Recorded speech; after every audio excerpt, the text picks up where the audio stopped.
Baik, teman-teman, kita mulai mata kuliah kita pada malam hari ini.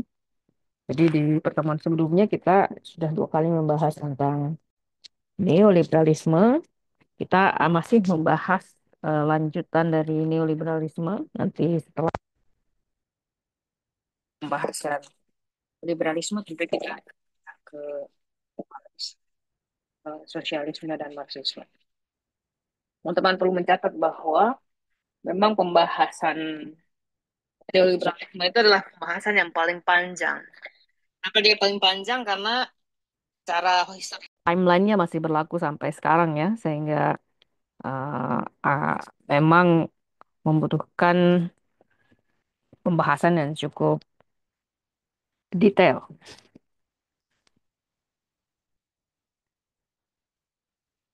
Baik,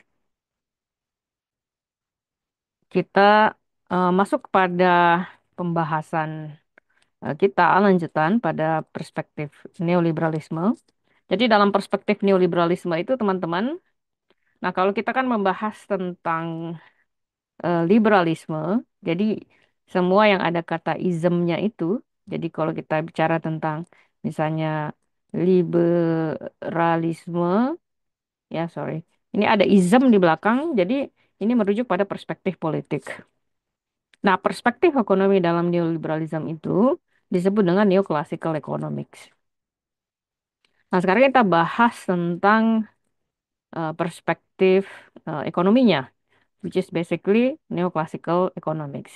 Jadi ada argumen utama dalam neoclassical economics. Nah, argumen utama dalam neoclassical economics ini sebenarnya didukung oleh pendekatan classical liberalism.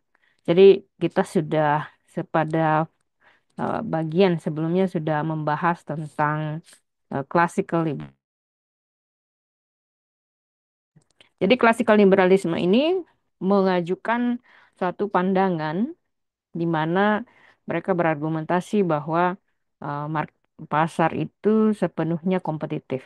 Jadi dalam bahasa sederhananya perfectly competitive market. Jadi apa yang dimaksud dengan perfectly competitive market adalah jumlah barang ya, jumlah barang yang ditawarkan atau jumlah barang yang mau dijual itu sama jumlahnya dengan orang yang mau beli. So the buyers and the sellers itu jumlahnya banyak. Nah, sehingga kalau kita lihat dalam bahasa ekonomi, dia mencapai titik supply dan demand pada titik keseimbangan. Jadi eh, mereka percaya dalam klasikal liberalisme ini mendorong ide ini, tapi ide ini ditentang eh, sangat kuat sekali oleh Marx dalam perspektifnya Marx. Alasan utamanya Marx menolak ide ini karena menurut Marx tidak semua jenis barang itu atau jenis barang itu dan jumlah pembelinya itu sama. Dalam faktanya terdapat beberapa jenis apa namanya kondisi pasar yang terjadi ya. Ada yang penjualnya sama, penjualnya satu, pembelinya banyak, ada yang penjualnya beberapa, pembelinya banyak, ada yang penjualnya banyak, pembelinya sedikit. Jadi, in fact, dalam kondisi pasar itu tidak seperti itu. Jadi, banyak kondisi-kondisi yang sebenarnya tidak sesuai dengan ide yang ditawarkan oleh klasikal liberalisme. Namun kalau kita lihat perkembangan modernnya, yang terjadi adalah eh, tentu memang ada beberapa barang yang biasanya itu dia mendekati perfectly competitive market. Nah, tapi biasanya barang ini adalah barang-barang yang kebutuhan pokok ya, seperti misalnya barang yang kita tuh tiap hari itu tidak bisa kalau tidak mengkonsumsi. Nah, seperti contohnya misalnya beras. Nah, komoditas seperti ini jumlah barangnya banyak ya dan jumlah pembelinya banyak. Nah, kenapa jumlah barang dan pembelinya banyak? Karena itu kebutuhan pokok. Dan biasanya ketersediaan barang ini beserta dengan keterjangkauan harganya itu selalu dijaga oleh pemerintah. Nah, salah satu kekurangan dari em, apa namanya perfectly competitive market atau pasar yang secara kompetitif sempurna itu dalam artian teman-teman, Anda lihat kalau misalnya harga pembeli dan penjual banyak ya. Jadi pembeli demand dan supply-nya sama, dia berada pada titik keseimbangan. Kalau dia tidak mengalami kenaikan permintaan, tentu tidak akan terjadi kenaikan harga. Artinya, kalau tidak terjadi kenaikan harga, artinya harga itu akan sifatnya konstan atau sama. Nah, ketika harga itu konstan, ya, dia tidak bergerak nih, harga tidak mengalami kenaikan, maka yang terjadi adalah produsen yang memproduksi barang tersebut dalam hal ini misalnya sektor pertanian ya, misalnya petani padi gitu. Ketika kemudian jumlah yang mau membeli, kemudian jumlah barang yang ditawarkan sama, tentu tidak akan ada peningkatan harga sehingga itu yang bisa kita lihat secara apa namanya signal bahwa eh, melakukan apa namanya kegiatan bertani padi ini adalah bukan sesuatu yang menguntungkan. Nah, jadi menjadi petani padi bukan sesuatu yang menunjukkan hal-hal yang beneficial untuk petani karena tidak terjadi pergerakan harga secara signifikan. Artinya kualitas hidup masyarakat petani itu baik 5 tahun yang lalu, 10 tahun yang lalu dengan sekarang itu sama saja karena pergerakan harga itu yang tidak signifikan. Anda bayangkan misalnya 10 tahun lalu Anda bertani dengan harga gabah 4.000, sekarang masih let's say 5.000 kan kenaikannya cuma Rp1.000. So technically mungkin secara ekonomi sudah tidak profitable. Nah, ide ini apa namanya?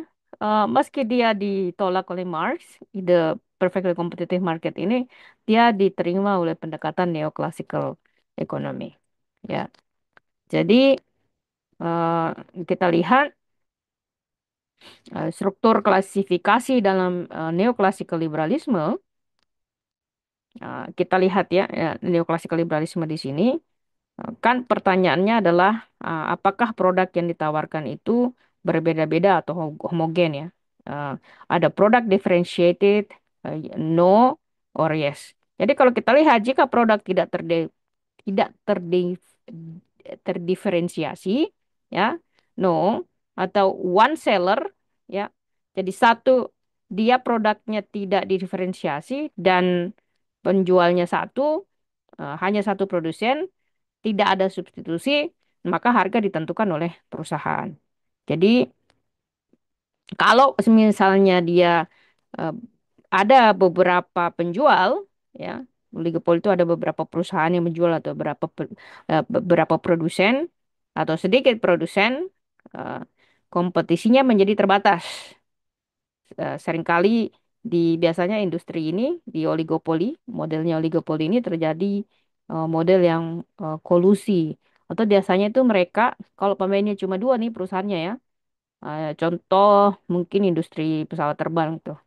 Tiket pesawat itu Anda lihat kalau ada perusahaan maskapai satu dengan maskapai yang lainnya itu saling komunikasi dan misalnya di belakang layar mereka komunikasi dan saling menyepakati harga ya misalnya jangan turunkan harga dong kita naikkan aja terus-terus gitu kan. Nah, di sinilah terjadi potensi kolusi dan strategi harga. Nah, sementara jika dia banyak penjualnya ya jadi many sellers. eh, Nah, ini akan masuk pada produknya tidak diferensiasi. Jadi kalau produknya tidak didiferensiasi, ini produk itu tidak banyak macamnya ya, dan banyak penjualnya, maka dia masuk pada perfect competition. Seperti misalnya penjual beras. Nah, kemudian jika produk tersebut terdiferensiasi, ya, dan penjualnya cuma satu, nih, tadi ya, jika produknya cuma satu, sorry, pemainnya cuma satu, one seller, tetapi produknya terdiferensiasi, maka menjadi tidak relevan. Nah, jika hanya satu produsen dan produk berbeda itu tetap saja disebut dengan monopoli. Nah, sementara kalau dia few sellers ya dan dia terdiferensiasi, nah, produk berbeda ya meskipun jumlah perusahaan sedikit seperti misalnya perusahaan mobil. Nah, Nah, kalau dia modelnya monopolistic competition, itu banyak produsen dengan produk harga serupa, tetapi sedikit berbeda. Seperti misalnya restoran. Restoran itu kan banyak jenisnya ya. Anda bisa jualan bakso tapi baksonya berbeda-beda. Bisa juga kayak toko pakaian dan sebagainya. Nah, ini adalah eh, kalau Anda lihat bagan ini adalah apa struktur pasar yang berdasarkan dua dimensi, yakni jumlah pelaku ya. Ini kalau kita lihat di sini jumlah pelakunya, kemudian kita lihat juga dari diferensiasi produknya. Apakah produknya itu didiferensiasi?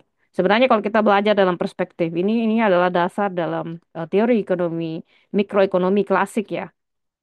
Biasanya digunakan untuk menganalisis efisiensi pasar dan intervensi pemerintah. Nah, kemudian eh, kalau misalnya di salah satu bagiannya, either misalnya kita ada demand dan supply, pembeli atau penjualnya salah satu lebih besar, misalnya demandnya lebih banyak, supply barang yang tersedia lebih sedikit, ataupun sebaliknya seperti itu, maka dia menjadi imperfectly market competition. Ya, apa contohnya misalnya? Banyak ya misalnya teman-teman mungkin Anda kalau lihat di Indonesia itu em, ada produk iPhone baru masuk ya. Produknya yang masuk tuh cuma sedikit banget. Misalnya cuma berapa pieces, let's say 100 gitu kan. Antriannya menjadi panjang sekali atau pre-ordering jadi apa delay diterimanya produk lama sekali karena yang pre-order banyak sekali.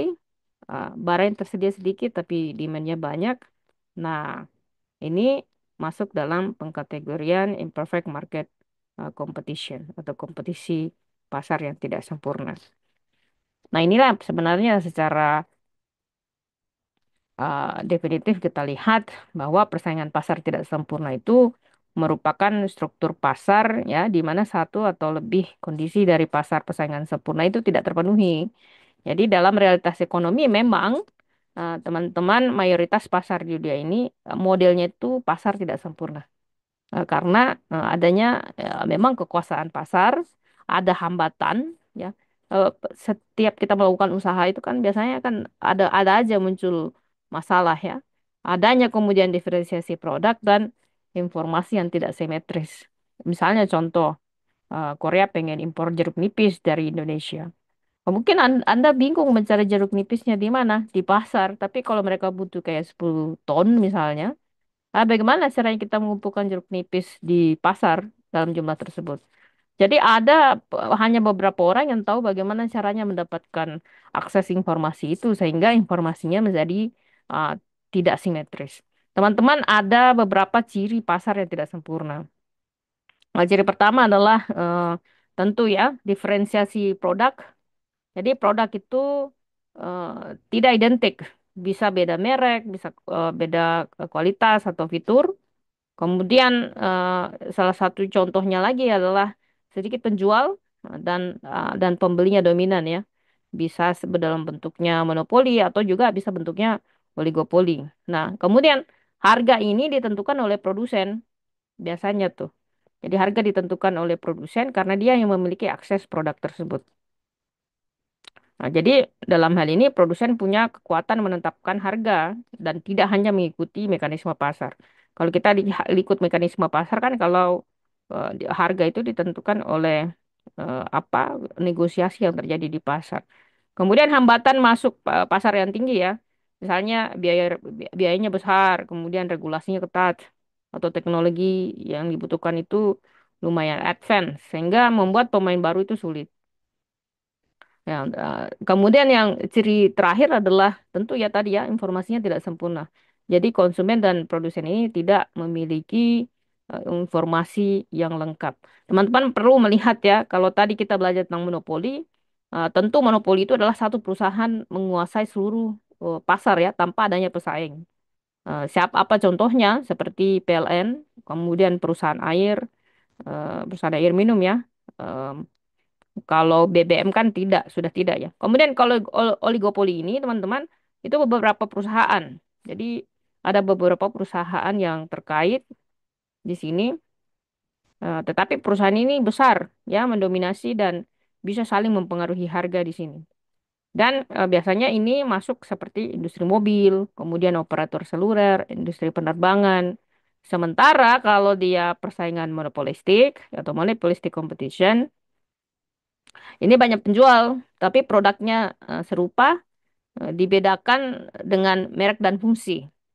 Coba seperti contoh restoran, restoran nggak banyak jenisnya ya. Kemudian kafe, produk fashion, seperti yang tadi saya jelaskan. Nah, tentu ada lagi jenis yang lain teman-teman. Misalnya monopsoni, ya. Jadi hanya satu pembeli, banyak penjual. Ya, seperti misalnya pemerintah sebagai pembeli satu-satunya. Biasanya di sektor ini kayak sektor jual beli alutista ya, alat-alat militer dan sebagainya. Kemudian ada juga yang oligopsoni, misalnya sedikit pembeli tapi banyak penjual. Biasanya ini industri pertanian, kemudian pabrik besar. Nah, ini yang kita lihat sebagai argumentasi utama dalam pendekatan neoclassical economics. Sekarang kita lihat tokoh utama dalam perspektif neoliberalisme, teman-teman. Jadi, tokoh utamanya seperti Friedrich von Hayek. Hayek ini mendukung pendekatan pasar bebas, kemudian spontaneous order. Yang disebut dengan spontaneous order itu, teman-teman, adalah ekonomi yang tidak direncanakan. Jadi misalnya nih, sebagai logika, kalau presiden terpilih kan eh, pemerintah tuh membuat yang disebut dengan RPJMN atau Rancangan Pembangunan Jangka Panjang Menengah. Jadi selama presiden melaksanakan pemerintahannya selama 5 tahun itu dibuat perencanaannya. Nah, model ini banyak dilakukan di negara-negara terutama yang kekuasaan negara itu sangat dominan ya, seperti di Cina itu juga membuat perencanaan. Sementara di negara-negara kayak Amerika Serikat itu RPJP-nya nggak ada, ya atau rancangan pembangunan jangka panjangnya tidak ada, dan RPJMN-nya juga tidak ada, karena mereka lebih ke arah spontaneous order. Karena menurut Hayek ini, menurut beliau berpendapat bahwa ya ekonomi itu tidak usah direncanakan, terutama perencanaan ekonomi yang terpusat. Dalam artian misalnya Jakarta, orang-orang di Jakarta atau pemerintah di Jakarta menentukan perancangan ekonomi seluruh Indonesia. Kenapa Hayek menentang pendapat ini? Karena beliau berpikir kan tidak semua orang Jakarta kan belum tentu tahu apa yang terjadi di Maluku, Papua, sehingga mereka memiliki pengetahuan yang terbatas untuk menyusun perencanaan tersebut. Jadi menurut Hayek ini ya biarin aja ya orang-orang di daerah itu atau individu itu menentukan planning ekonomi mereka. Dan Hayek inilah yang salah satu tokoh yang mengkritik tentang perencanaan terpusat. Kemudian tokoh kedua adalah Milton Friedman. Jadi beliau pendekatannya cukup moneter ya, pendekatan suku bunga dan nilai tukar mata uang. Kemudian memperkenalkan teori power of choice atau kekuatan pilihan dan intervensi minimal dari negara. Tentu kalau Anda mau baca bukunya, kalau bukunya Hayek, Anda bisa baca bukunya The Road to Serfdom. Dan kalau mau membahas atau mengetahui banyak tentang pendekatan Friedman, Anda bisa membaca Capitalism and Freedom, Free to Choose. Kemudian ketiga adalah James Buchanan. Jadi James Buchanan ini nanti kita akan banyak belajar tentang beliau di Public Choice Theory dan kegagalan pemerintah. Buku yang terkenalnya adalah The Calculus of Consent. And then we have Gary Becker yang memperkenalkan teori rational choice in all areas of life, termasuk dalam sektor ekonomi dan perilaku manusia. Buku yang paling terkenal Human Capital, The Economics of Discrimination. Nah, inilah tokoh-tokoh yang sebenarnya tokohnya banyak ya. But then ini adalah salah satu beberapa tokoh yang I think cukup penting, wajib kita tahu siapa-siapa mereka. Nah, sekarang kita lihat detailnya teman-teman. Kenapa kita harus mengetahui tokohnya? Kita kan belajar ide mereka ya. Kalau kita nggak tahu siapa yang mengeluarkan ide ini, of course menjadi tidak sempurna. Nah, sekarang kita lihat teman-teman, eh, tokoh utama atau tokoh yang paling terkenal di dalam pendekatan neoclassical economics adalah of course Milton Friedman. Milton ini eh, menulis banyak buku ya, but the most bestseller one is Capitalism and Freedom, dan yang juga terkenal itu Free to Choose.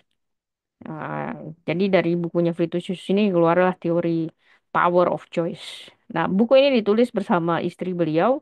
yaitu Ross Friedman. Nah, Ross Friedman ini juga mengajar. Jadi kalau kita lihat ya mengajar bersama dengan Milton Friedman. Jadi Milton ini tuh berasal dari keturunan Yahudi, berasal dari Ukraina ya, kemudian lahir di New York. Istrinya Rose Friedman juga adalah ekonom yang cukup terkenal di University of Chicago. Beliau adalah seorang ekonom terkenal, dapat Nobel Prize dalam bidang ekonomi untuk eh, teori-teori beliau dalam konsumsi, teori konsumsi ya, kemudian sejarah moneter dan kompleksitas dalam stabilitas kebijakan, stabilization policy atau polisi stabilisasi kebijakan. Dia merupakan atau beliau merupakan bagian dari Chicago School of Economics, jadi biasa kita menyebutnya Chicago Boys ya, atau Chicago School. Beliau dapat master degree-nya dari dan PhD-nya dari Columbia University dan disupervisi oleh Simon Kuznets. Jadi Simon Kuznets ini juga mendapatkan Nobel Prize. Jadi dosennya dapat Nobel, mahasiswanya Milton juga dapat Nobel. So, ide-idenya Milton banyak dipengaruhi oleh Adam Smith, kemudian Hayek, juga dipengaruhi oleh John Stuart Mill. Mungkin teman-teman masih ingat kalau kita bicara tentang John Stuart Mill, kita tidak bisa lupa dengan pendekatan utilitarian, kemudian George George Joseph Stiglitz. Jadi beliau paling terkenal dalam konsep power of choice, menekankan kebebasan individu, terutama dalam keputusan ekonomi. Jadi ide utama di dalam pemikiran Milton Friedman adalah peran pemerintah harus dibatasi, sementara dia juga sadar bahwa pasar itu tidak sempurna. Ya, beliau sadar bahwa pasar itu tidak sempurna, tetapi beliau juga melihat bahwa kegagalan pemerintah itu jauh lebih sering jauh lebih mahal. Pasar itu tidak sempurna, tetapi kemudian jika pemerintah ikut campur, maka dia menjadi lebih buruk. Dan kadang-kadang itu susah untuk diperbaiki. Jadi kadang-kadang pemerintah intervene untuk mengatasi kegagalan ini dengan asumsi bahwa ketika mereka intervensi, mereka tahu, mereka punya pengetahuan, dan mereka punya intensi yang baik, tetapi ternyata setelah mereka ikut campur, tambah lebih buruk. Jadi kadang-kadang apa yang mereka lakukan itu dia sebutnya the cure itu lebih buruk daripada eh, permasalahan sebelumnya atau the cure is often worse than disease. Ya, of course teman-teman bisa punya pendapat berbeda ya. Saya di sini hanya menjelaskan kepada teman-teman semua bahwa ada beberapa tokoh yang memiliki pendapat seperti ini. Sekarang kita lihat ide utama dari salah satu ide utama juga dari Milton Friedman adalah kontribusi beliau di dalam teori eh, hold on, consumption function. Jadi kita sebutnya tuh teori consumption function. Nah, apa yang maksud dengan consumption function? Jadi teman-teman em, kita mungkin kalau sudah bekerja pasti punya pendapatan ya. Ataupun kalau misalnya Anda tidak bekerja, tentu Anda punya uang jajan misalnya dari orang tua. Nah, income ini teman-teman dibagi menjadi dua. Jadi ada income yang permanen. Misalnya nih, Anda gaji tetap bulan ini, terus bulan depan dapat lagi, misalnya dalam 12 bulan atau dalam kontrak 2 tahun Anda akan dapat gaji. Jadi dia permanent income. Kemudian ada gaji yang Anda dapatkan sekarang. Nah, sekarang ini belum tentu Anda dapatkan di masa depannya. Nah, menurut Milton Friedman, does the income increase lead more to savings atau sebenarnya increase to consumption? Artinya apa, teman-teman? Dia berpendapat bahwa apakah dengan naiknya gaji itu orang akan lebih sering menabung atau ternyata lebih banyak mengkonsumsi? Nah, ternyata ya, coba lihat di gambar ini teman-teman. Anda kalau dapat gaji, apakah Anda you either simpan di tabungan atau you beli iPhone baru atau beli produk lain, ya, either you saving it atau you spending it. Nah, ternyata Friedman berpendapat bahwa berapapun jumlah gaji Anda, kalau terutama dalam permanen ya, total amount spent on consumption itu sama jumlahnya dengan permanent income.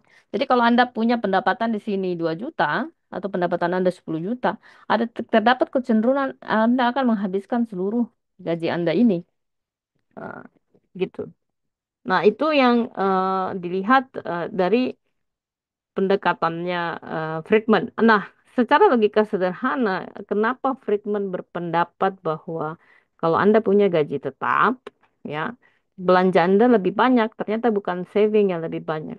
Karena secara psikologi, teman-teman, kalau Anda punya pendapatan jauh lebih banyak ya, misalnya pendapatan tetap, Anda punya apa namanya itu pemikiran bahwa nggak apa-apa saya belanjakan semua gaji saya bulan ini kan bulan depan saya dapat lagi. So, um, eh, d- secara psikologi eh, sesuai secara logik ya. Nah, kemudian pendapatnya Friedman juga mengatakan bahwa konsumsi seseorang itu tidak semata-mata ditentukan oleh pendapatannya saja saat ini ya atau current income, tapi juga apa perkiraan kita tentang pendapatan kita jangka panjang. Contoh misalnya teman-teman kita bulan ini dapat 10 juta gitu, tapi kita dijanjikan misalnya bulan depan dapat THR, kemungkinan besar gaji Anda bulan ini itu akan habis karena Anda punya harapan bulan depan itu dapat THR. Nah, orang itu teman-teman cenderung akan mengkonsumsi secara stabil bahkan ketika pendapatan saat ini tuh turun. Jadi kalau misalnya let's say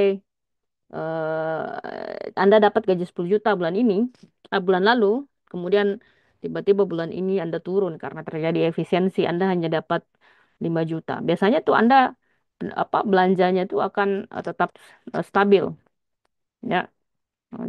Salah satu contohnya adalah jika Anda mendapatkan bonus besar juga ya, eh, mungkin Anda tidak akan langsung membelanjakan semua karena itu kan bersifat sementara.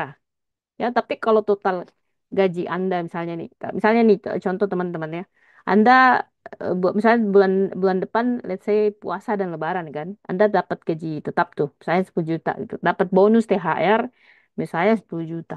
Nah, 10 jutanya ini ada kemungkinan besar Anda tidak akan belanjakan semua, tapi pendapatan Anda yang apa namanya itu gaji bulanannya itu habis. Nah, jika Philipman juga berpendapat bahwa ia yakin eh, jika orang itu yakin dia akan terus mendapatkan gaji tinggi, ya, Anda punya pemikiran, misalnya, wah, eh, mungkin setelah eh, ini akan saya dapat gaji 13, konsumsi Anda juga akan naik. Nah, terdapat implikasi teman-teman terhadap kebijakan publik di sini. Jadi kebijakan secara teori, kebijakan fiskal berbasis stimulus itu eh, secara sementara mungkin tidak akan efektif mendorong konsumsi jangka panjang karena masyarakat lebih rasional dan berhati-hati dalam mengatur konsumsi mereka terhadap fluktuasi pendapatan mereka. Nah, eh, masyarakat itu lebih suka lebih tinggi spending mereka jika mereka punya pendapatan yang permanen. Nah, sekarang teman-teman kita lihat eh, ke poin-poin utama di dalam pendekatannya Milton Friedman. Jadi cukup penting bagi kita untuk mempelajari pendekatannya Milton Friedman ini karena beliau ini adalah tokoh utama di dalam neoclassical neoliberalisme. Sekarang teman-teman kita lihat ya, em, ini kalau Anda lihat di sini ini adalah buku dari Milton Friedman yang mengeluarkan Theory of Consumption Function. Anda bisa baca detail bukunya di situ.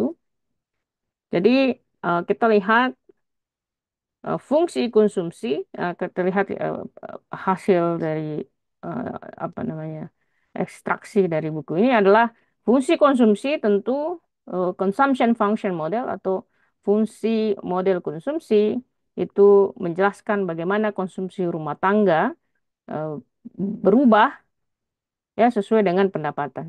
Jadi konsumsi kita itu berubah sesuai dengan pendapatan kita. Perilaku kita belanja, perilaku kita mengkonsumsi barang itu sesuai dengan hasil pendapatan kita. Jadi dia fokus pada respon perilaku ekonomi makro, ya, terutama pada perubahan pendapatan. Kita masyarakat itu berubah ketika pendapatannya berubah. Di mana perubahannya terlihat dari perubahan konsumsi mereka. Nah, kita lihat kemudian kontribusi dari Keynesian perspektif. Jadi John Maynard Keynes ini mengembangkan fungsi konsumsi berdasarkan pendapatan disposable atau disposable income. Ia menyatakan bahwa orang akan cenderung mengonsumsi lebih banyak jika pendapatan mereka naik, tetapi seluruhnya tidak seluruhnya ya. Jadi even though mereka pendapatannya naik, misalnya kalau menurut Keynesian pendapatannya naik nih, seseorang tuh dari 10 juta misalnya naik jadi 15 juta. Mereka tidak akan belanjakan semua, itu akan ada beberapa yang mereka tabung. Jadi beda dengan pendapatannya Milton Friedman. Em, Sekarang kita lihat berikutnya ya, the marginal propensity to consume atau biasa kita dengar MPC. MPC ini sebenarnya adalah seberapa besar bagian dari pendapatan tambahan yang digunakan untuk konsumsi. Jadi tadi teman-teman kalau kita dapat 10 juta, kemudian kita diberikan bonus 5 juta, berarti kan 5 juta itu adalah tambahan. Nah, inilah yang disebut dengan MPC. Jadi penting untuk memahami efektivitas kebijakan fiskal, misalnya stimulus untuk subsidi. Nah, so again, the marginal propensity to consume adalah the function help economists membantu ekonom untuk melihat kira-kira kekuatan fiskal ini untuk menstimulasi aggregate demand. Contoh, contoh teman-teman, kalau logikanya gini, kalau Ramadan, anu Lebaran, Anda kan dapat THR tuh. Jadi pemerintah itu kasih THR, mewajibkan perusahaan untuk juga memberikan THR itu gunanya adalah supaya Anda belanja. Jadi ketika Anda belanja di Ramadan itu, aktivitas ekonomi kan berjalan dengan makin tinggi. Kalau aktivitas ekonomi itu, mesin ekonomi itu tinggi, dalam artian orang tuh beli barang, artinya kan pengusaha itu bisa memproduksi lebih banyak, produce more. Kalau dia produce more, tentu untungnya lebih banyak, pemerintah dapat pajak lebih tinggi, kemudian perusahaan dapat untung banyak ya, berarti perusahaan kan juga bisa eh, ekspansi. Kalau dia ekspansi perusahaannya, tentu dia bisa mempekerjakan orang baru, sehingga positifnya kepada ekonomi terdapatlah lapangan kerja, ya, dibukanya lapangan kerja dan tentu pemerintah juga dapat penghasilan pajak. Dengan penghasilan pajak itu, pemerintah bisa memperbaiki infrastruktur dan sebagainya. Nah, itu sebenarnya inti utamanya. Kemudian, kalau kita lihat aplikasi dari kebijakan ya, nah fungsi konsumsi ini teman-teman, jadi pengambil kebijakan itu menggunakan fungsi konsumsi ini untuk menghitung multiplier effect yang tadi saya bilang ya.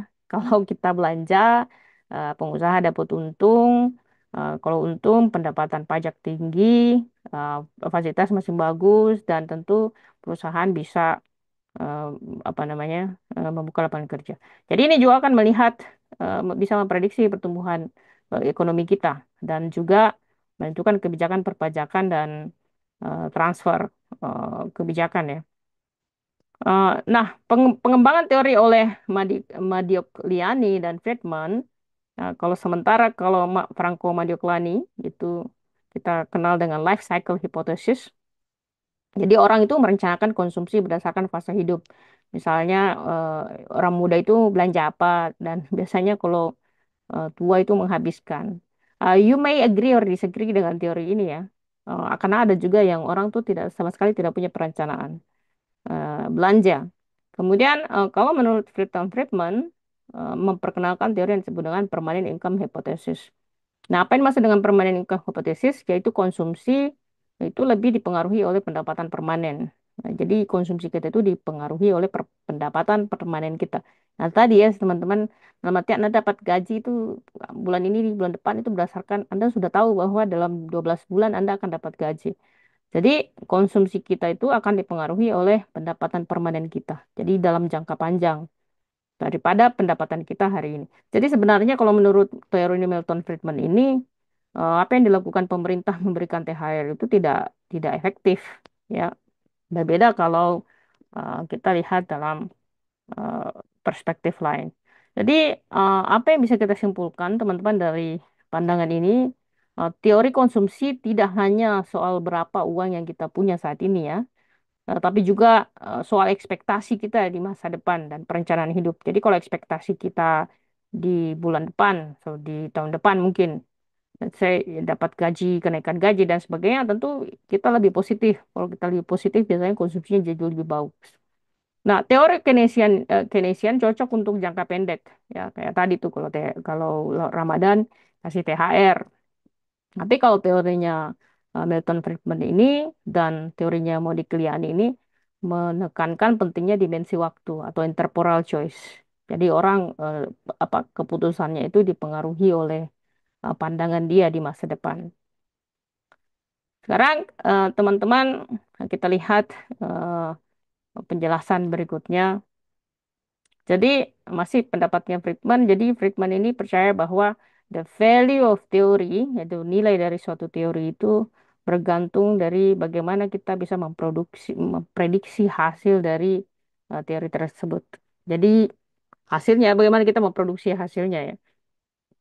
Nah sekarang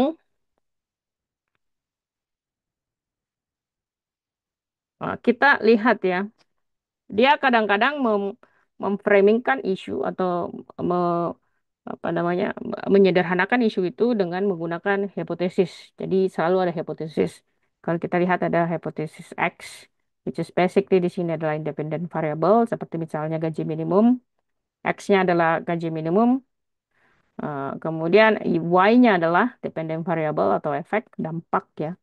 Jadi di sini adalah penyebab. Jadi kalau X adalah penyebab, maka efeknya adalah Y. Jadi Y ini adalah employment rate eh, for low skill labor. Jadi kalau kita lihat, kan pertanyaannya adalah apakah kenaikan dari gaji minimum akan mengurangi kesempatan orang untuk mendapatkan pekerjaan, terutama tenaga kerja yang tidak memiliki skill atau skill rendah. Kenapa teman-teman? Jika gaji minimum, kan sebenarnya logikanya sederhana begini. Kita lihat dulu ya, secara hipotesis ya. Nah, hipotesis A misalnya ya, eh, government intervention fails the market. Dalam artian gini, ketika pemerintah contoh menaikkan gaji minimum, berarti kan pemerintah sudah mengintervensi pasar. Di mana intervensinya? Pemerintah menentukan eh, apa perusahaan jangan dong menggaji terlalu murah, harus batasan sekian ya. Kemudian hipotesis B, eh, market failure justify government intervention. Jadi kegagalan pasar ini terbukti karena campur tangan pemerintah. Jadi menurut Friedman, A ini lebih sering terjadi dan memperlihatkan bagaimana efisiensi dari intervensi pemerintah.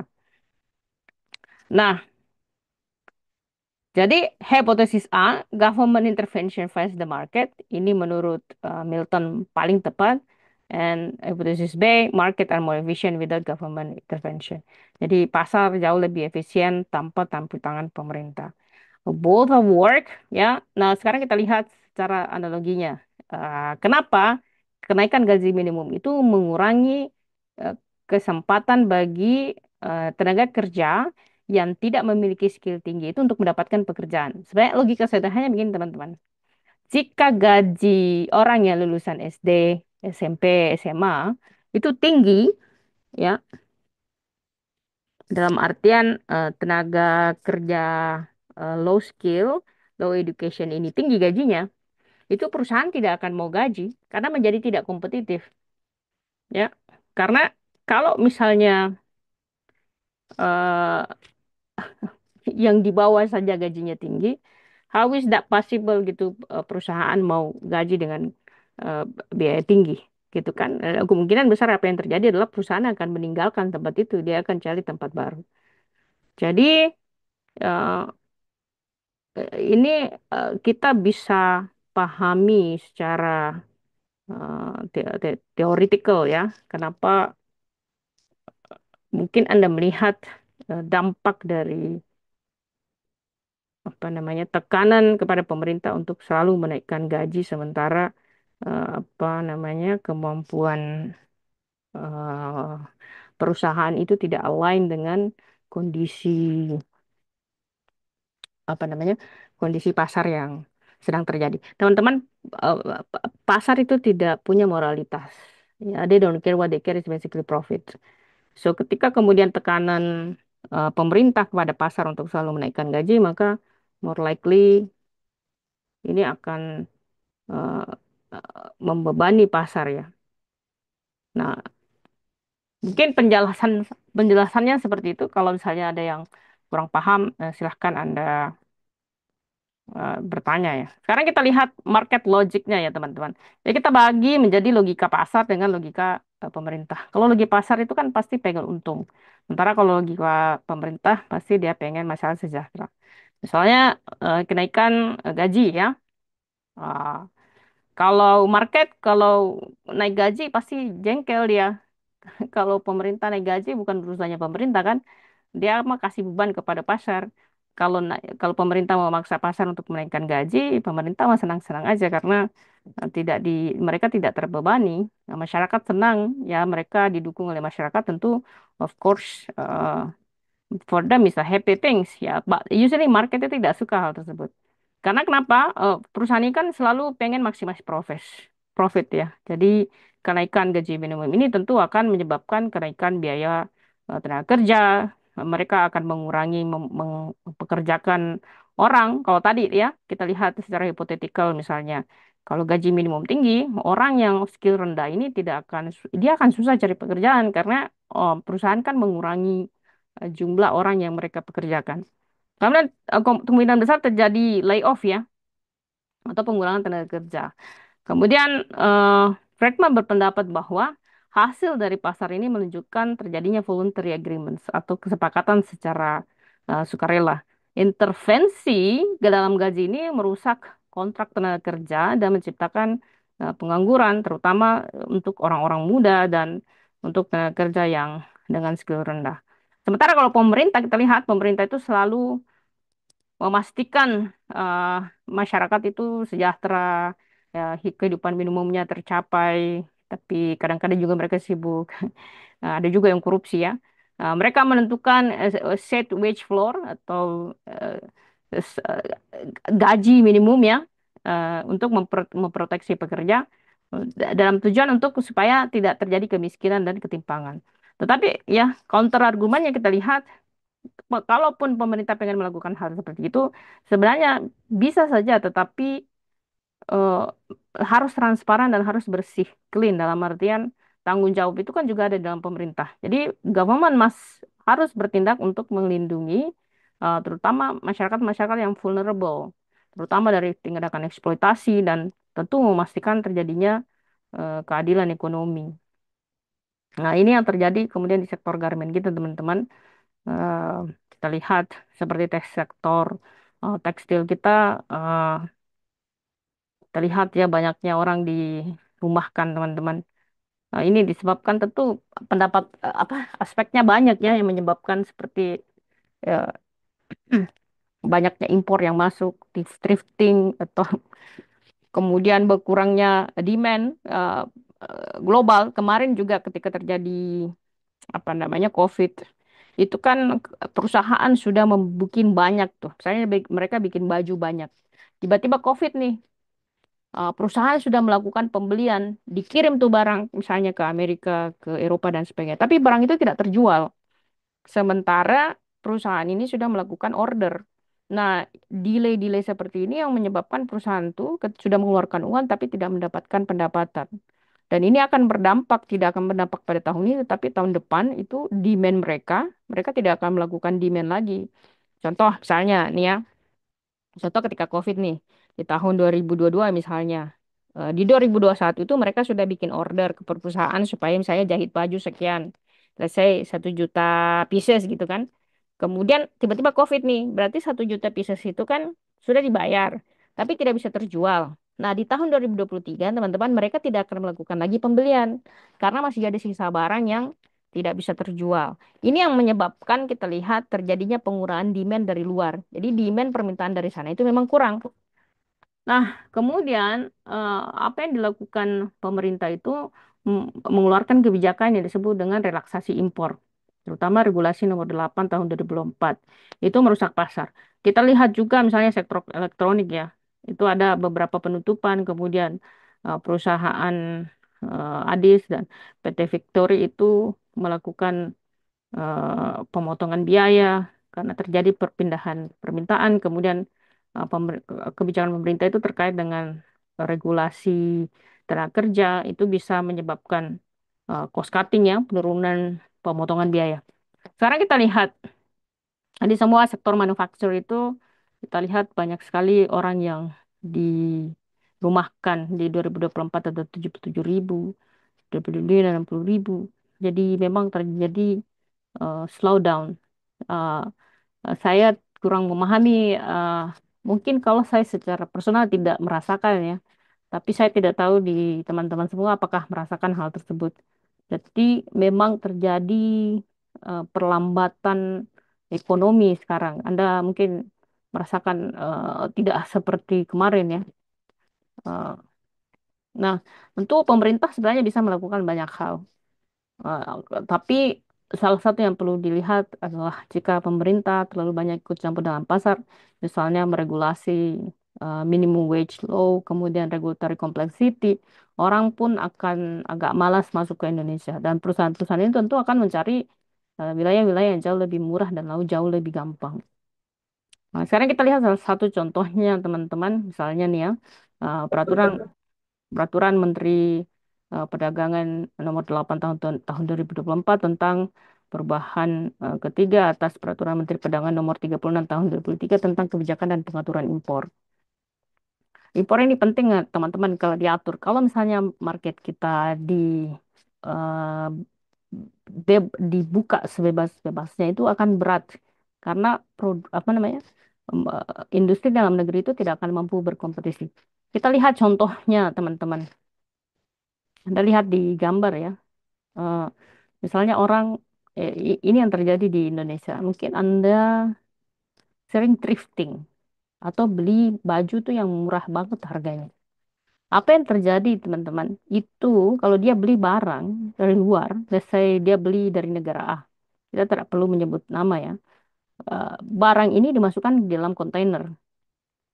Di dalam label dokumennya itu dia sebut sebagai baju bekas misalnya, atau baju mahasiswa, atau apalah begitu yang tidak kena pajak. Barang ini kemudian di shipping, masuk ke Indonesia, dibongkar di Indonesia, ya, kemudian di deliver masuk ke toko. Dia tidak dapat pajak karena dia bisa berkamuflase menjadi barang-barang milik mahasiswa. Jadi kalau Anda mahasiswa di luar kembali ke Indonesia itu tidak bisa dipungut pajak karena kan yang jatuhnya student, belum dapat pendapatan.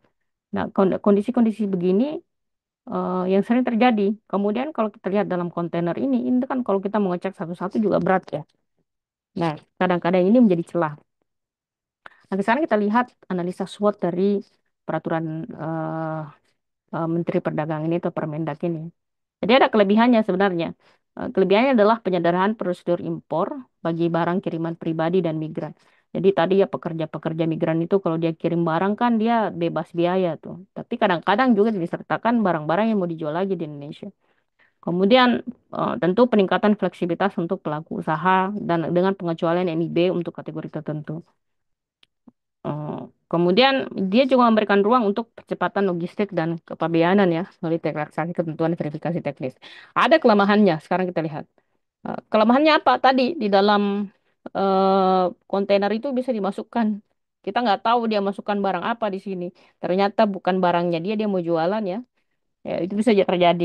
Kemudian terjadi pelemahan permintaan terhadap produk dalam negeri akibat jadi orang tuh malas beli produk Indonesia, lebih baik dia beli impor karena lebih murah dan jauh lebih bagus. Kemudian minimnya perlindungan terhadap industri manufaktur, terutama manufaktur padat karya yang sedang terdampak PHK ya. Nah, tapi ada kesempatannya teman-teman. Kemudian kita lihat opportunity-nya ya, kita dapat menurunkan biaya logistik untuk produk dan alat produksi yang memang tidak tersedia dalam negeri. Jadi kalau impor itu, kalau kita impor misalnya barang-barang eh, teknologi, ya tentu itu akan lebih bagus alat produksi. Kemudian peluang untuk penguatan logistik pelabuhan dan pos sebagai hub distribusi barang impor. Kemudian kita lihat opportunity juga memberikan kemudahan akses bagi diaspora dan pekerja migran Indonesia untuk mengakses barang. Ada ancamannya, ancamannya apa? Resiko meningkatnya ketergantungan terhadap impor, memperlamah kemandirian industri nasional. Tentu juga terjadi gelombang PHK ya, karena perusahaan dalam negeri tidak mampu lagi bersaing dengan harga. Kemudian munculnya praktik dumping dari negara eksportir yang memanfaatkan relaksasi aturan. Apa namanya? Karena kita merelaksasi impor kita lebih mudah mengimpor masuk ke Indonesia. Tentu importir-importir ini dan perusahaan-perusahaan luar negeri ini melihat bahwa ini kesempatan. Itulah sebabnya dia kirim barang sebanyak-banyaknya untuk dijual di sini. Dan ketika barang itu kemudian membludak di sini, itu yang menyebabkan kita agak susah untuk berkompetisi dengan mereka.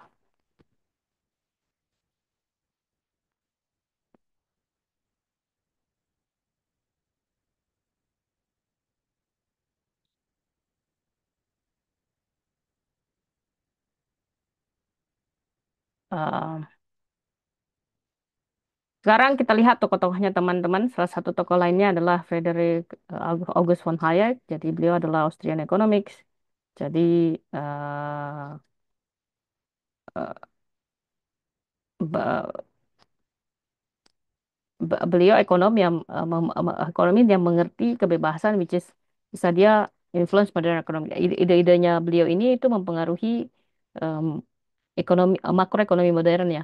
Beliau menulis buku The Fortune of Liberalism, The Road to Serfdom. Beliau lahir di Hungarian. Saya break dulu 2 menit ya teman-teman. Saya butuh ke toilet.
Baik, kita lanjutkan teman-teman. Jadi beliau,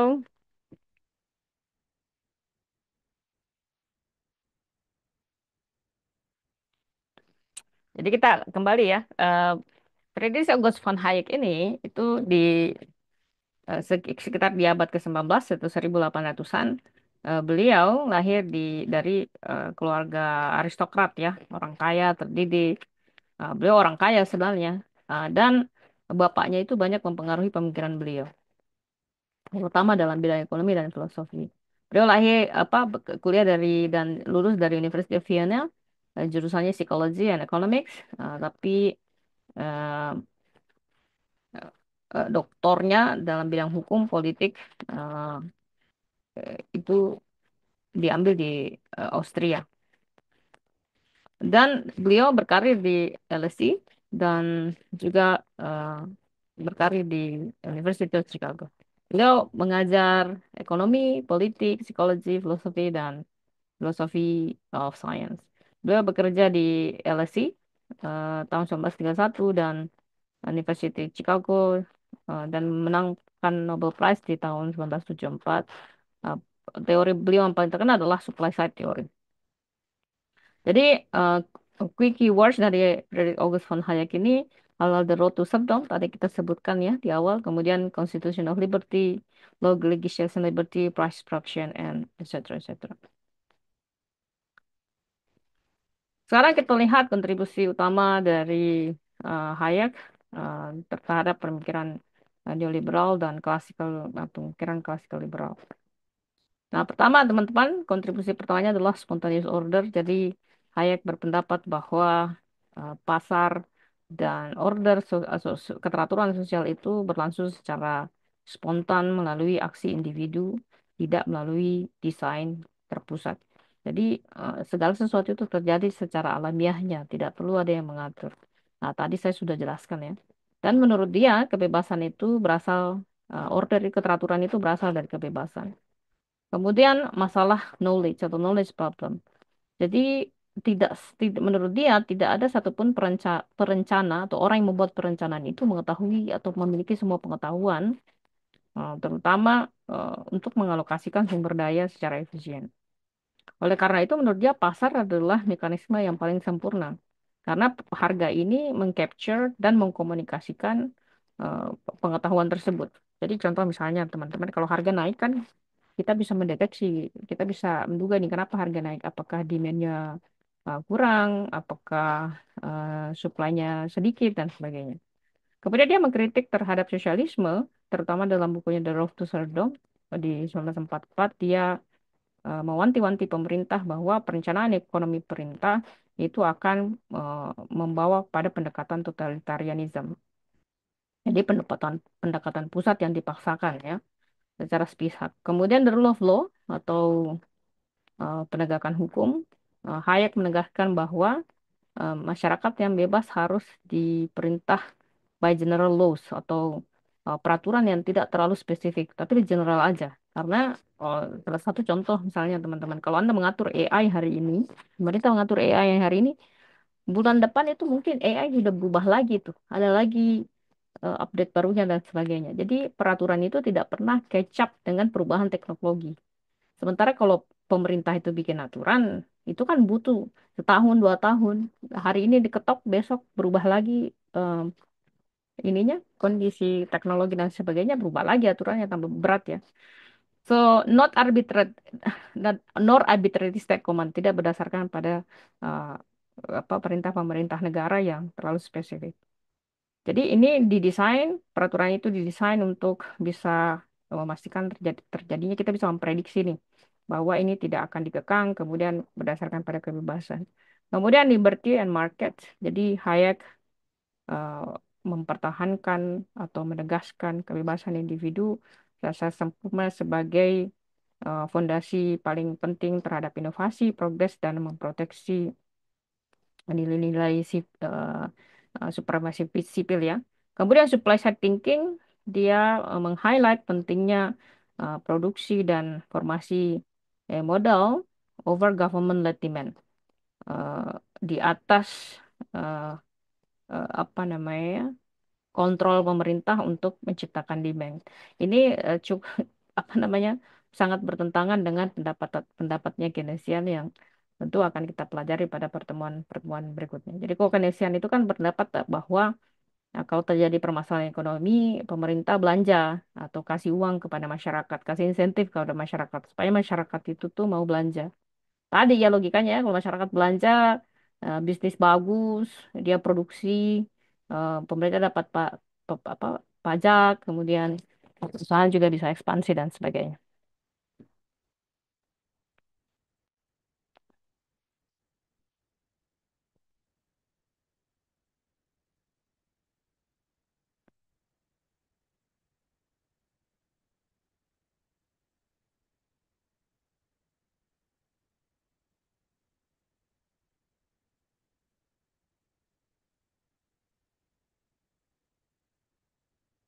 Kemudian kita lihat juga peran negara dalam perspektif pandangan Milton Friedman dan Friedrich von Hayek.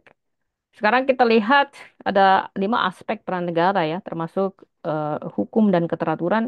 Jadi menurut Milton Friedman itu negara harus menyediakan militer dan polisi untuk menjaga keamanan. Kemudian menurut Hayek, support limited coercive function like defense and policy to protect freedom. Mendukung aja ya untuk fungsi-fungsi hal-hal yang bisa merusak. Maka harus dilindungi, harus ada pertahanan, harus kebijakan untuk penjaga kebebasan kita. Kemudian negara menyediakan justice system atau lembaga peradilan. Jadi menurut Milton Friedman negara harus bisa memberikan pelayanan keadilan yang adil untuk bisa memastikan kontrak dan perlindungan properti berjalan dengan baik. Kemudian menekankan rule of law atau penerapan hukum secara general.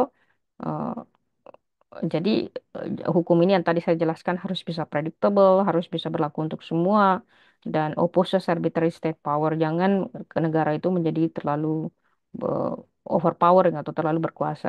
Kemudian menyediakan public goods dan externality. Jadi eh, negara itu menyediakan barang-barang milik publik, terutama ketika pasar itu gagal menyediakannya, seperti misalnya pertahanan negara, kemudian air bersih, mengatasi polusi, kemudian mengatasi hal-hal negatif dari externality. Externality itu adalah hal-hal yang dihasilkan oleh kegiatan pasar seperti polusi, kemudian macet, dan sebagainya.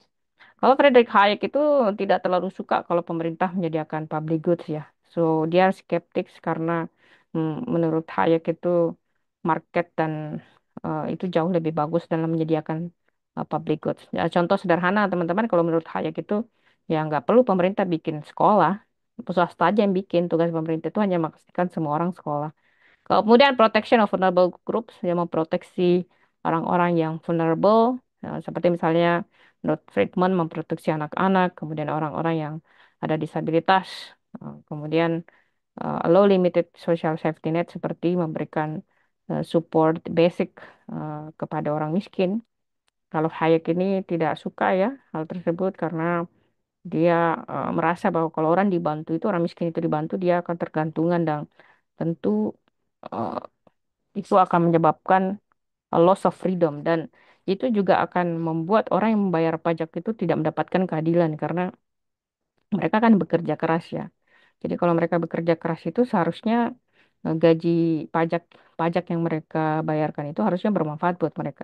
Tapi kalau misalnya dikasih terus kepada orang yang tidak mampu, itu menurut pendapatnya Hayek itu pertama orang mampu itu akan menjadi malas, kemudian ini tidak adil bagi orang yang bekerja keras. Menurut dia itu ya kalau dia udah nggak mampu kecuali misalnya dia tadi nih handicap cacat ya itu memang harus dibantu oleh pemerintah. Tapi kalau menurut Hayek itu kalau dia masih bisa bekerja tidak usah dibantu oleh pemerintah. Kemudian kelima adalah underlying philosophy. Jadi menurut Milton pasar itu efisien tapi peran pemerintah negara itu harus minimum hanya ketika pasar itu gagal. Nah, kalau menurut Hayek ini, pemerintah tidak perlu merencanakan ekonomi, masyarakat harus bebas berdasarkan pada pendekatan spontaneous order dan kebebasan individu. Kemudian kita lihat teman-teman rangkumannya ya. Jadi kita sudah belajar tentang klasikal liberalisme, sebenarnya liberalisme terutama dalam eh, di abad ke-17 dan 18. Core principle dari classical liberalisme adalah kebebasan individu, uh, limited government atau pemerintah yang terbatas, dan natural rights atau hak-hak alamiah yang kita punya. Ada tiga subtype. Kita tokoh besar adalah John Locke. John Locke, liberalisme ala John Locke. Liberalisme adalah Adam Smith dan liberalisme abad pencerahan.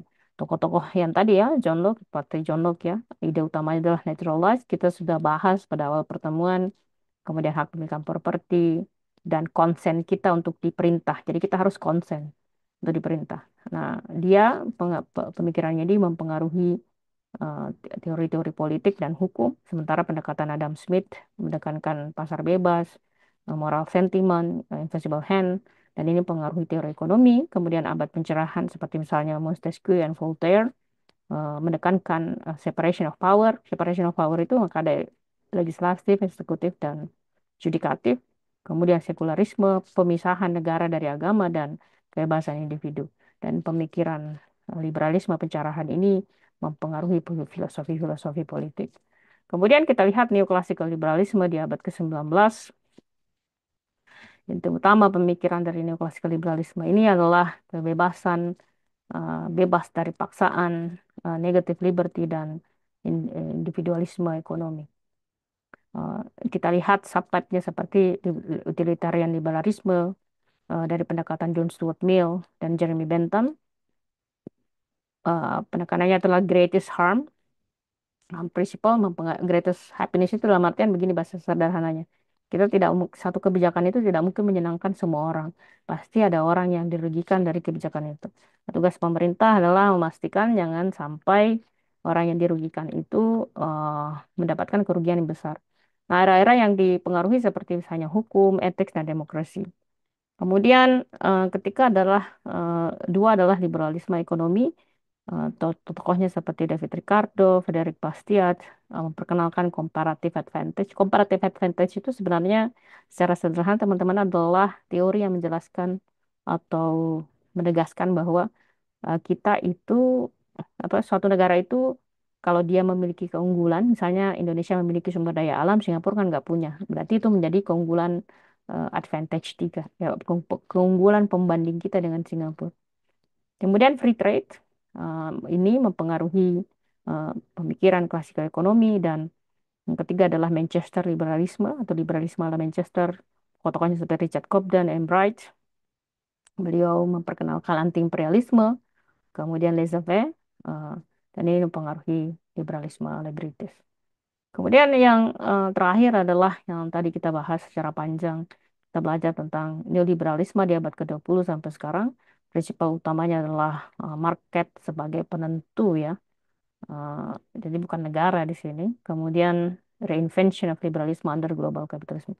Bagaimana apa liberalisme itu muncul dari kapitalisme itu menjadi perspektif global.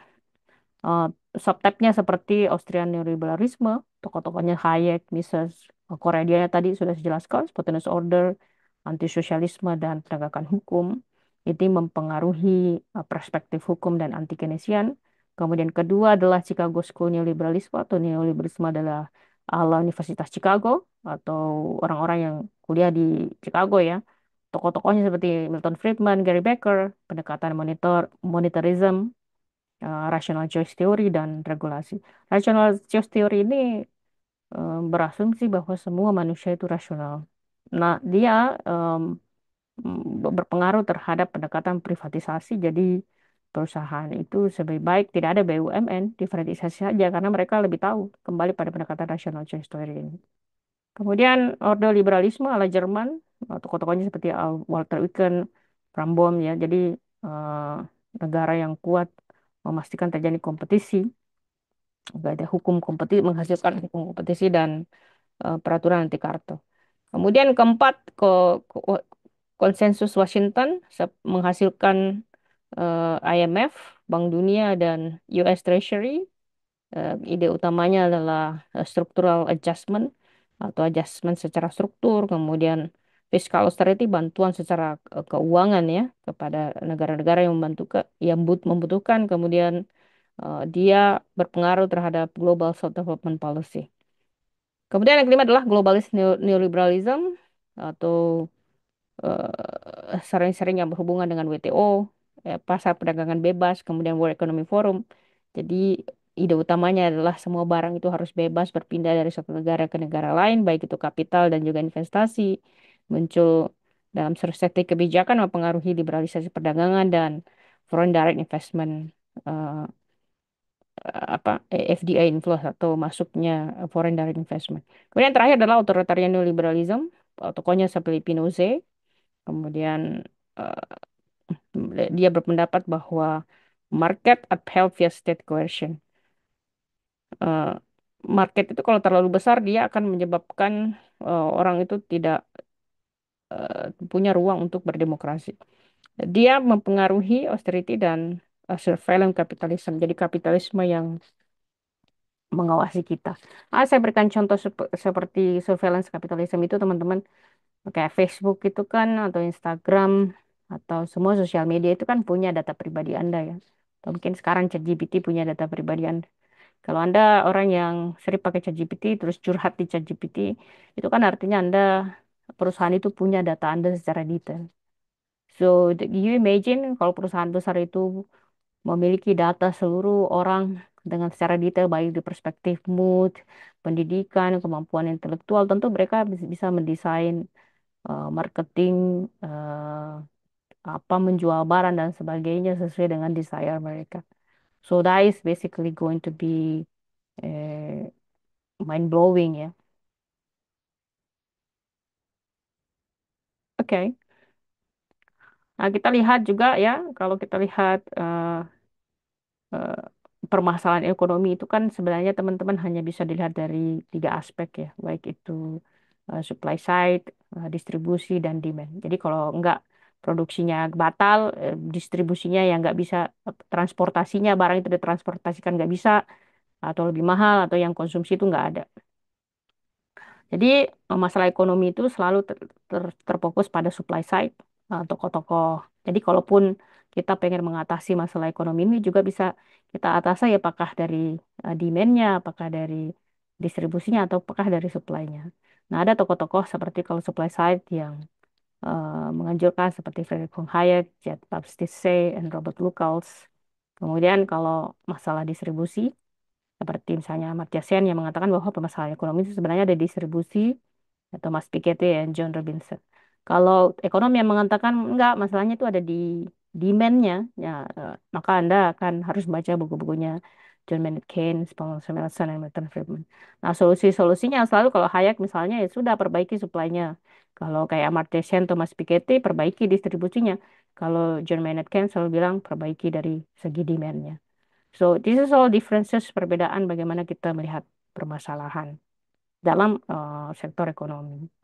Jadi, eh, kalau kita lihat dalam tipologi eh, kebijakan, jadi secara sederhananya ada kebijakan yang modelnya tuh intended eh, versus unintended konsekuensi atau Jadi begini teman, sederhananya, ada kebijakan yang tujuannya positif itu hasilnya positif.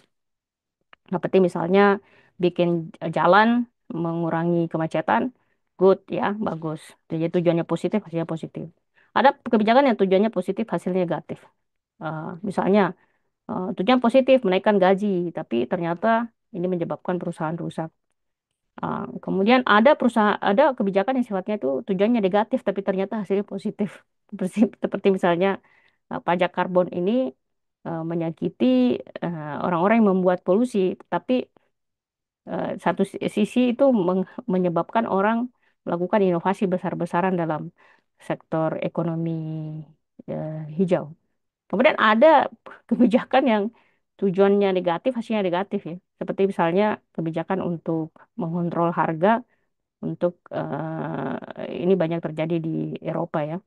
Untuk menghukum misalnya pemilik-pemilik kontrakan itu, ya, agar mereka patuh tidak menaikkan harga semau dia. Tapi ini menyebabkan yang punya kontrakan itu tidak mau menyewakan ininya, apa namanya, rumahnya. Jadi dampaknya itu kepada pasar. Jadi dia tujuannya negatif, tapi hasilnya juga negatif. So, setiap kita melihat kebijakan, kita bisa melihat dari perspektif apakah ini tujuannya positif, hasilnya positif, tujuannya positif, hasilnya negatif, atau ternyata dia tujuannya negatif, hasilnya positif, atau yang terakhir adalah tujuannya negatif, hasilnya negatif. So, ini this is the worst case of kebijakan itu kalau tujuannya negatif, tapi hasilnya juga ternyata negatif. Nah, teman-teman, kita berada pada fase terakhir dari pertemuan kita. Jadi di awal kita belajar tentang neoclassical liberalisme, neoclassical economy. Kita lihat neoliberalisme, kita lihat historical development of perspektif historical development liberal economic theory, mulai dari pre-classical kita sudah belajar merkantilisme dan fisiokratisme. Kemudian generasi kedua kita belajar classical liberalisme, mulai dari Adam Smith, Ricardo, dan Malthusian. Kemudian generasi ketiga neoclassical economy, tadi kita sudah pahami. Uh, Mulai dari generasi pertama itu ada Austrian schools, kemudian ada Cambridge schools seperti Alfred Marshall.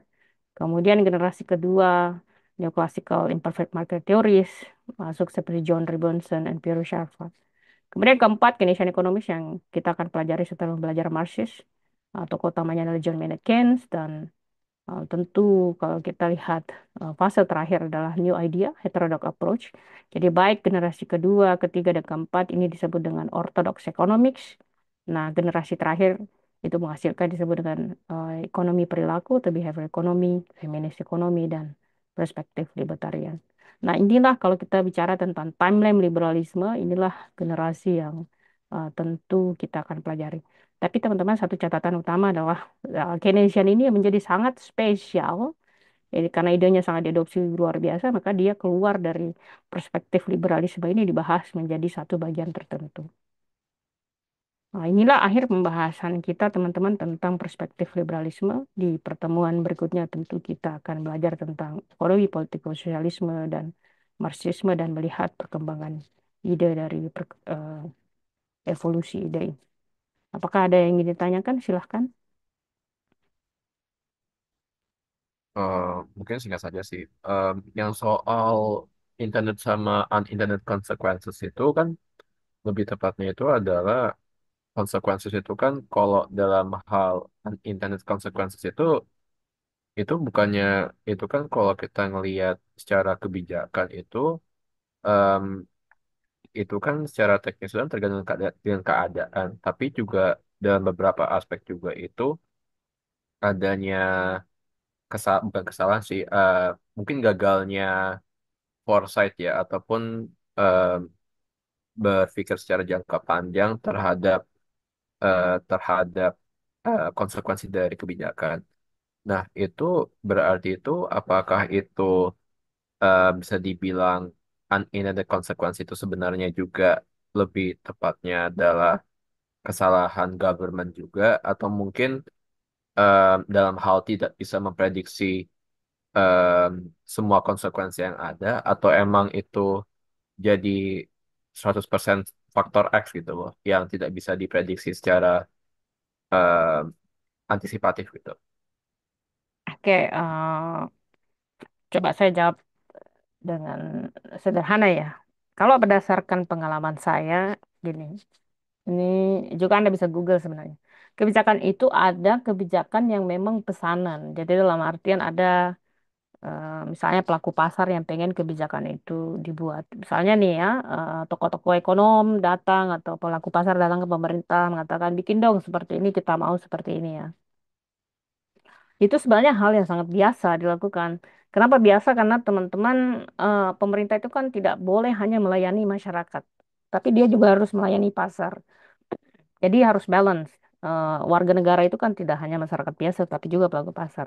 Jadi ketika pelaku pasar datang ke pemerintah mengatakan kita butuh relaksasi ini, etc., etc., maka dipanggil stakeholders itu untuk membahas detailnya seperti apa. Cuma kebijakan itu dibuat berdasarkan informasi yang ada. Jadi kalau misalnya informasinya tidak penuh, tentu kebijakan itu juga tidak akan sempurna. Kedua, memang tidak ada kebijakan yang akan 100% itu bagus. Pasti ada serpihan-serpihannya yang buruk lah atau akan berdampak bagi stakeholders yang mendapatkan negatif feedback dari itu. Jadi eh, ada memang kebijakan yang tujuannya bagus ya, hasilnya memang bagus karena satu sisi kita tidak bisa, kalau kita bicara kebijakan pemerintah itu kita tidak bisa memukul rata karena misalnya kementerian itu setiap kementerian juga berbeda.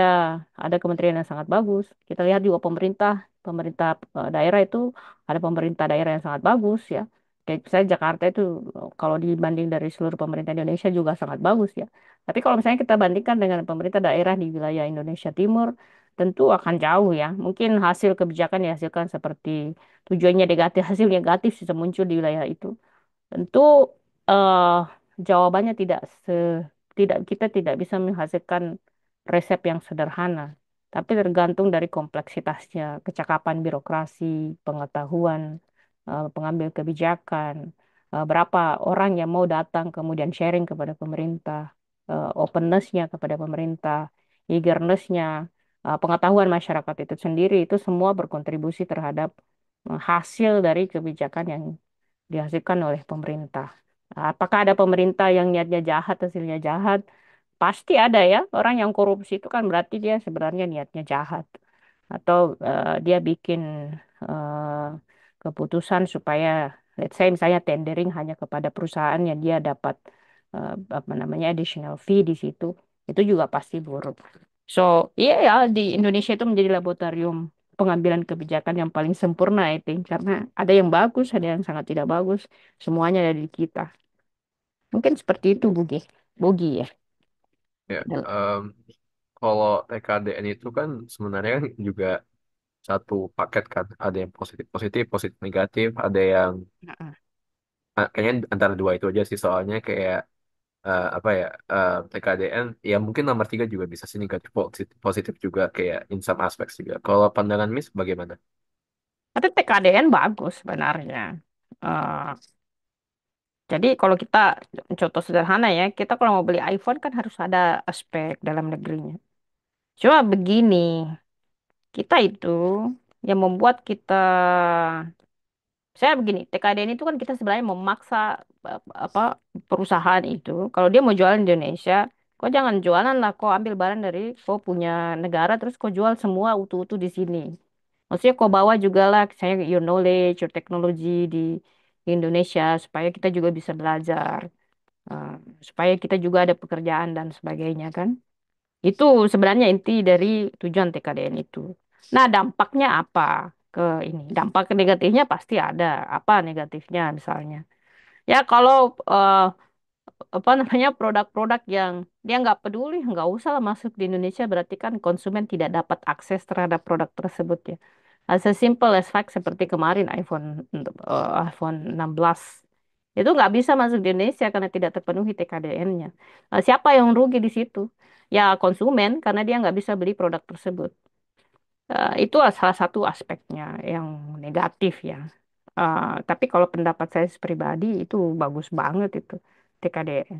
Cuma salah satu aspek juga yang menyebabkan kita tuh agak susah berkembang ya memang karena itu tadi kualitas pendidikannya. Banyak orang sekolah tapi kualitas sekolahnya juga tidak bagus ya. Banyak juga orang yang tidak mau sekolah. Tahun 2003 tuh saya di Jawa Barat. Itu hanya untuk memastikan anak SMP itu mau masuk SMA dan anak SD mau masuk SMP. Itu susahnya minta ampun.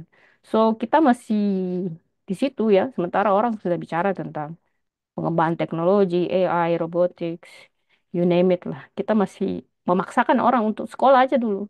Nah, I think the issue is there. Nah, tapi maybe you have different opinion ya. Silahkan kalau punya pendapat yang berbeda. Ada lagi Kemudian teman-teman? sih Silahkan. itu saja sih. Sudah aja. Saja terima kasih Miss. Nah, kalau mau tambahkan silakan ya feel free ya. Eh, ya sebenarnya sih kayak kayak apa ya kayak sebenarnya kayak gimana ya kalau dari pandangan saya sih ya in some aspects ya TKDN kayak in the spirit is good. Untuk apa ya untuk eh, memaksa PMA ya model eh, PMA yang Penanaman modal familiar asing. itu Mm. ya model asing untuk bisa memasukkan komponen dalam negeri juga kan biar untuk memberi insentif juga memberi stimulus Mm. buat industri lokal biar maju. Namun dalam beberapa aspek juga yang lebih teknisnya yang selain Miss telah tambahkan itu ya soal eh, kualitas SDM dari Indonesia sendiri pun, tapi ada juga faktor struktural lainnya gitu seperti contohnya itu adalah untuk bahan baku untuk dalam hal kita kan kalau untuk kebanyakan TKDN itu sekarang itu kan berfokus terhadap sistemnya kan tapi untuk perintilan seperti spare part eh, industri-industri yang untuk spare part untuk menyokong sistem secara terintegrasinya itu di Indonesia itu masih terbilang kecil gitu kan contohnya itu adalah untuk baut-baut, oh ya, ya untuk baut-baut yang skala industri itu kita eh, masih belum bisa memproduksi secara masif gitu kan. Ya, bahkan kita masih mengimportnya itu dari negara-negara India sama China gitu, dalam hal India sama China untuk manufaktur-manufaktur tertentu. Dan juga ya dan untuk industri lokal untuk memproduksi perintilan bahan spare partnya tersebut itu juga masih terkendala dengan izin-izin impor perihal alat produksi mesin, alat CNC, contohnya alat CNC dan juga bahan-bahan baku yang tidak bisa diproduksi di Indonesia atau ditemukan di Indonesia, Mm-mm. itu harganya masih tergolong apa ya? Bukan itu izin impornya itu masih dipersusah dan juga masih di apa ya birokrasinya sangat susah gitu. Jadi kayak agak agak ironis saja sih kita mau TKDN tapi industri subsistemnya ya subsistem untuk menyokong TKDN-nya itu kayak eh, agak ironis sih. Jadi misalnya kita mau produksi sendiri komponennya tapi spare part atau komponen subkomponen untuk memproduksi TKDN-nya itu mesti impor. Gitu sih sebenarnya yang ironis.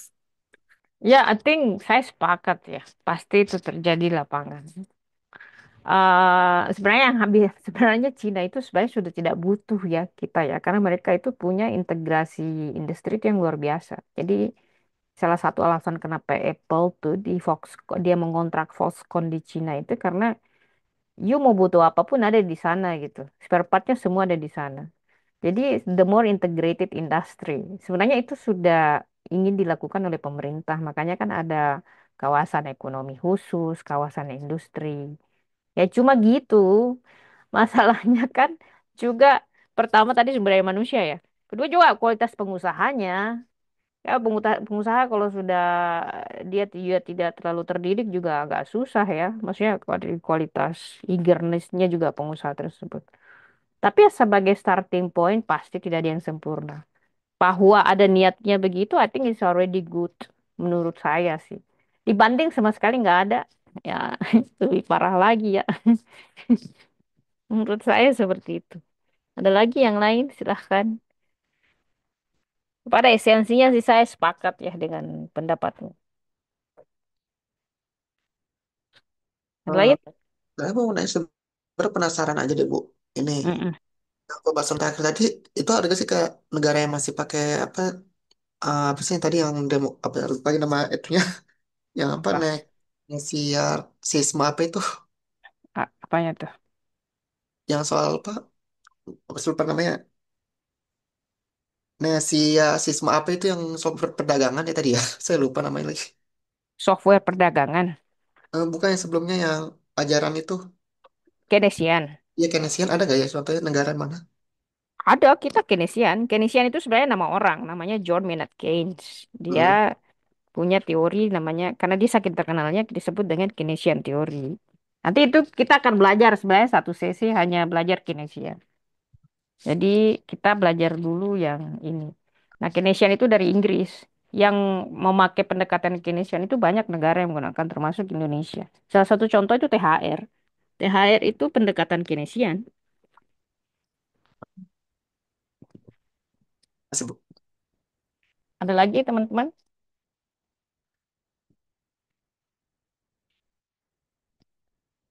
Untuk kalau udah diam begini berarti tanda-tanda udah selesai. Baik, kalau sudah tidak ada, saya mungkin cukupkan sampai di sini ya. Kita akan ketemu pada pembahasan sosialisme dan marxisme pada pertemuan berikutnya. Selamat malam teman-teman and have a very good night. Bye. Good evening, Miss. Thank Thank you, Miss. you. Thank you, Miss.